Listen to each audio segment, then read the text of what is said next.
Hello friends, welcome to Optimus academy. आज 5 February को exam हुई थी एसएससी स्टेनो की। तो उसकी जो फर्स्ट शिफ्ट थी उसकी एग्ज़ाम कैंसिल कर दी गई है, उसकी री एग्ज़ाम कराई जाएगी।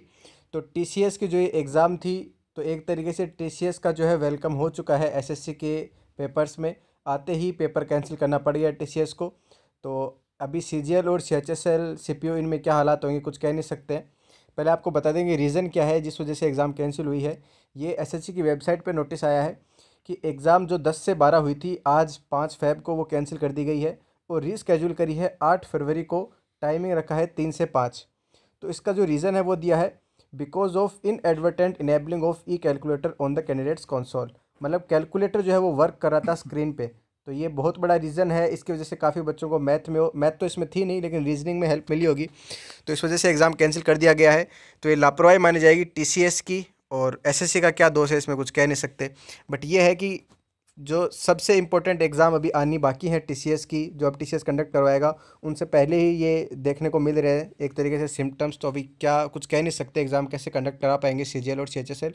लेकिन एक गुड न्यूज़ इससे देखने को ये मिली है कि इन्होंने इसी टाइम उसी दिन 3-4 घंटों में एक्शन लिया और एग्ज़ाम को रीस्केड्यूल करा दी।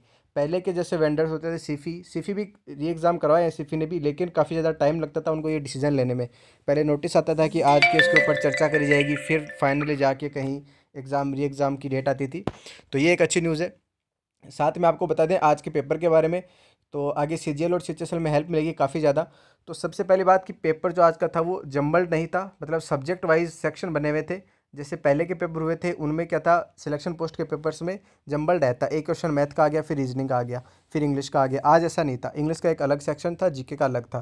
तो ये हो सकता है सीजीएल में भी यही पैटर्न फॉलो हो। बात करें इंग्लिश के सेक्शन की तो 100 क्वेश्चन आते हैं। इंग्लिश का सेक्शन ईजी टू मॉडरेट था, वो कैब तो पूरी प्रीवियस ईयर आई थी। फॉर एग्जांपल जैसे वैलिएंट आ गया, एंगर आ गया, इनके एंटोनिम्स उन्होंने पूछे थे। ईडीएम्स भी प्रीवियस ईयर थे। एक ईडीएम का एग्जांपल है कट द कॉर्नर, आप देख सकते हैं। वन वर्ड सब्स्टिट्यूशन नहीं पूछे गए थे, एक भी वन वर्ड सब्स्टिट्यूशन इस बार नहीं पूछा गया। ठीक है, सेंटेंस इंप्रूवमेंट की बात करें तो 4-5 क्वेश्चन आए थे, सारे इजी क्वेश्चन थे। एक्टिव पैसिव डायरेक्ट नरेशन जो है वो भी इजी बताए गए सारे। पैसेज थोड़ा लेंदी था और मॉडरेट लेवल का था, मतलब कुछ क्वेश्चन ऐसे भी थे कि पैसेज की थीम क्या है वो बताइए, तो उनको ग्रेस्प करना, उनको पकड़ना इतना आसान नहीं है। तो मॉडरेट लेवल के बोलेंगे पैसेज को। इजी क्वेश्चंस भी काफ़ी थे। क्लोज टेस्ट 2 आए थे, वो काफ़ी इजी थे। एरर की बात करें 10 एरर आए थे। तो इंग्लिश आपका जितना पता लग पाया उतना आपको बता दिया। रीजनिंग की बात करें तो सिटिंग अरेंजमेंट जो है कभी एसएससी में पूछा नहीं जाता है, लेकिन इस बार पूछा गया है। लेकिन वो लीनियर था, जैसे सर्कुलर अरेंजमेंट वगैरह नहीं थे, लीनियर था, तो वो थोड़ा इजी पड़ता है। नंबर सीरीज इस बार थोड़ा मॉडरेट लेवल का रहा। 15 क्वेश्चन जो है नंबर सीरीज में पूछे गए। फिगर कंप्लीशन का क्वेश्चन था, मिरर इमेज का था, सिलोक्स पूछे गए 4-5, वो इजी थे। क्लॉक एंड कैलेंडर से कोई क्वेश्चन नहीं पूछा गया।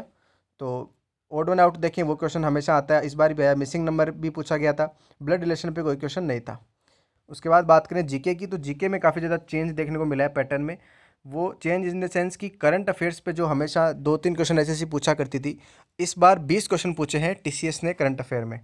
तो वो सबसे ज़्यादा इंपॉर्टेंट होंगे आने वाली एग्जाम्स के लिए भी।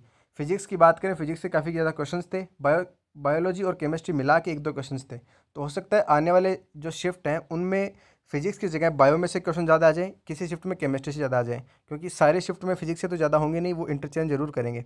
हिस्ट्री से डीप में क्वेश्चंस पूछे गए थे। पॉलिटी ज्योग्राफी इनसे नॉर्मल क्वेश्चंस थे। इकोनॉमिक्स से 2-3 क्वेश्चंस थे।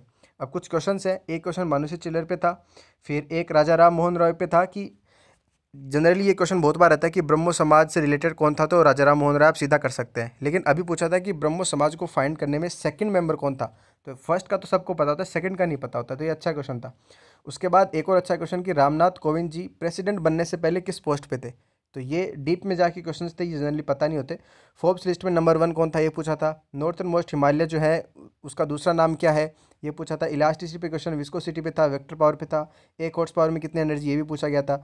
2018 में नोबेल पीस प्राइज़ किसको मिला था। और जो अवार्ड्स पे जितने भी क्वेश्चंस बनते हैं वो सारे इंपॉर्टेंट है आने वाली शिफ्ट के लिए भी। हिस्ट्री में जैसे क्वेश्चन था बिंदुसार का टाइम पीरियड बताओ, उसका जो कोरोनेशन का टाइम पीरियड था वो एग्जैक्ट टाइम पीरियड बताओ, उसके ऑप्शंस दिए हुए थे। तो ये कंप्लीट होता है आपके पूरा सेक्शन। यहाँ पे पूरा हमने जितना नॉलेज मिल पाई है पेपर को लेके उतनी बता दी है। उसी हिसाब से आप आगे के पेपर्स की प्रिपरेशन करिए। और सीजीएल सीएचएसएल में भी ये काफ़ी ज़्यादा हेल्पफुल होगा, क्योंकि सेम ही वेंडर है तो इनका रवैया सेम रहेगा एग्ज़ाम को लेके। तो एग्ज़ाम कैंसिल हुई है, ये नेगेटिव पॉइंट है काफ़ी, लेकिन इससे एक पॉजिटिव देखने को ये भी मिलता है कि उन्होंने जल्द ही नोटिस दे दिया री एग्ज़ाम को लेके। तो हो सकता है कि आगे जाके दिक्कत नहीं आए। तो आज के लिए इतना ही। कोई भी डाउट हो आप पूछिए कमेंट सेक्शन में। तो thank you guys and see you again.